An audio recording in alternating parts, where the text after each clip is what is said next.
All right, today is day 116, so get your worksheet and we'll get started. The first thing that you have is capitalization, and you know that you'll do that on your own, so pause the video and do it on your own, because for some reason today I did do the corrections right away and it's on the board at the top, so I can't hide it. So pause it, do the capitalization, and you'll see the answers right away. All right, so it was reviewing how to set up an outline, and a lot of you have been doing that with your planning for your essays. So this is good review as far as what gets capitalized. Okay, so you can see the Roman numerals and the first letter A and B. The first time you use an alphabetical letter, it gets capitalized. The first word gets capitalized, but you'll see under B for other languages, the O in other gets capitalized, but not languages. And then it looks like I forgot to put my period after the Roman numeral 2. You should have a period there as well, so you can see what your answer should be. Okay, you might have even gotten a glance ahead at what the answer should be for punctuation, but we're going to do that together anyways. All right, punctuation. Grandma's overuse of "you know" is annoying to some, but Dad, I truly believe, finds it amusing, said Dirk. All right, so we've got several things going on here. Dirk said something, so we know there's going to be quotation marks. So first we need to figure out, what is Dirk saying? Okay, Dirk is saying that Grandma's overuse of everything is amusing. So the quotation marks would be going before Grandma's, and they would end after amusing. Okay, so now that we've got the quotation marks set up, let's go back inside the quotation marks and see what work we need to do. Grandma's overuse. All right, we don't have more than one grandma here. We have one grandma who is overusing something. So the overuse belongs to grandma. So it would be, we show possession by the apostrophe S. So it would be grandma apostrophe S, overuse of "you know." Okay, so "you know" is a saying, and typically it would go into quotation marks. But because we have a quote, within a quote, if you remember, you only use one quotation mark. It's like whoever made up the punctuation rules was like, you know, I'm really tired of making quotation marks. I don't have time to make two. I'm just putting one on either side. So you're going to have one quote mark on at "you," and then another quote mark after "no."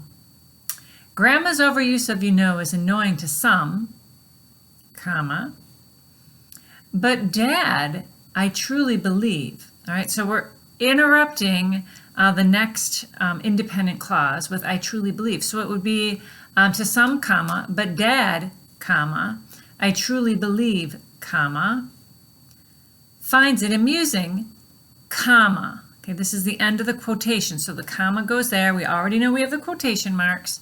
Said Dirk, period. Okay, so let's take a look and see if what I said matches what I have here. Let me get that up on the camera better so you can see it all without seeing all the answers to everything else. Grandma's overuse of "you know" is annoying to some, but Dad, I truly believe, finds it amusing, said Dirk. Okay, so you want to make sure that yours looks just like that and that you understand why it looks like that. If you don't, let me know. All right, you may have seen the answer to the analogy section, but let's talk through it anyways. Detective is to investigates, as appraiser is to. Okay, first we have to figure out a detective.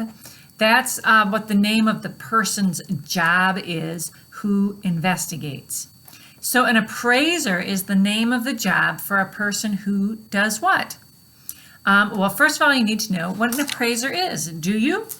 If you didn't know, you could go to your handy-dandy dictionary and look up the word appraiser. And if you do that, you would find out that an appraiser is one that appraises.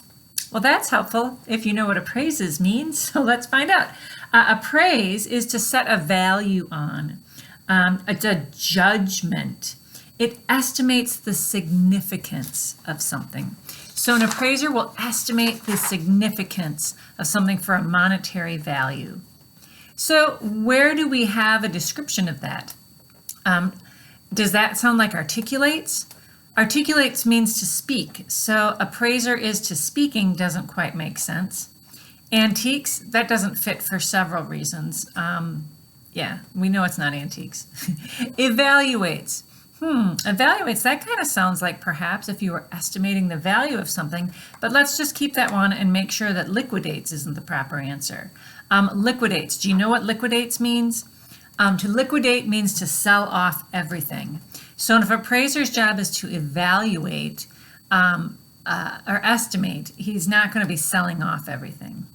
So given that list of words to choose from, you would say a detective is to investigates as an appraiser is to evaluates.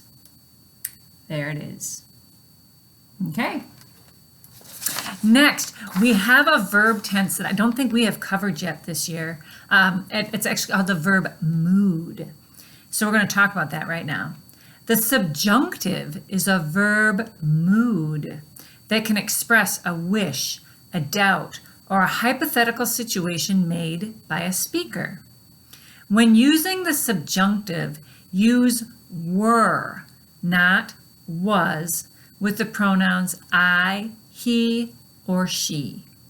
For example, I wish that he were my brother. Jana doubted that he were the culprit. If I were a better singer, I would join the choir. Okay. Now, those examples might sound a little weird to you, like, really? I wish that he were my brother? The reason that you do that, you choose that different verb tense, is to indicate that you're wishing, okay? Or they also said doubting, or making a hypothetical situation. So using that different verb tense shows us the mood is that you're wishing or doubting or dreaming of something, okay? So you're going to finish the sentence with the subjunctive and the pronoun she. My aunt wishes that she, okay, so what we have just talked about, I'm going to give you an example. I don't want these to be your answers. My aunt wishes, okay, so seeing wishes indicates in the back of my mind, oh, we've got a subjunctive going on here. Wishes that she, and I know in the subjunctive, they just told me that for she, you use the verb were. So I have, my aunt wishes that she were a cat. Okay, it sounds strange. It's one of those things like, I didn't make the rule, I'm just reporting it to you. That's how the subjunctive verb mood works. Okay, so your sentences should be something like, my aunt wishes that she were, and you can fill in the blanks. All right, last thing you have then is sentence combining. Looks like you have 4 sentences to combine into one complete sentence, no run-ons, and punctuated correctly. I can hardly wait to read it. We already did the capitalization, so you guys are done for today. Good job. God bless you.